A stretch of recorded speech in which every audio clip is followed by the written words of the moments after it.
Budget आएगा, 170 अरब के बराह रास्त टैक्स लगेंगे, डीजल पर लेवी लगाई जाएगी, गैस सेक्टर में गर्दिशी कर्ज को सिफर करना है। इसहाक डार ने नया महंगाई बम गिरा दिया। तसल्लियां देते हुए कहा कि कोशिश होगी गरीब मुतासिर न हो। IMF से 10 दिन बातचीत होती रही, मुआहिदे को पूरा करने की कोशिश में लगे रहे। हर मामले पर इत्तेफाक हो गया है। पीर को वर्चुअल इजलास होगा।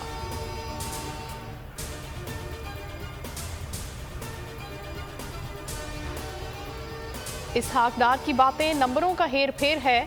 170 अरब से जायद के टैक्स लगेंगे। शौकत तरीन की बोल से गुफ्तगू, कहा डीजल पर 5 रुपए बढ़ा रहे हैं, आने वाले दिनों में ज्यादा हो जाएंगे। फवाद चौधरी कहते हैं IMF से हतमी मुआहिदा नहीं हो सका, सिर्फ अदलिया से ही उम्मीद है। शब्बर जैदी ने कहा कि IMF ने हुकूमत की एक बात नहीं मानी, कौम के 3 माह जाया किए गए। IMF ने वाजे किया मुआहिदे पर सबको ऑन बोर्ड लाएं।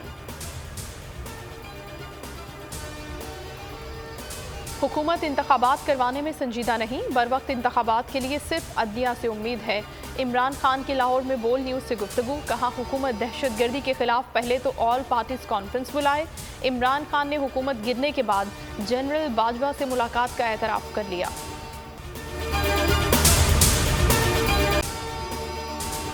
अगर आपको ये वीडियो पसंद आई है तो लाइक पर क्लिक करें।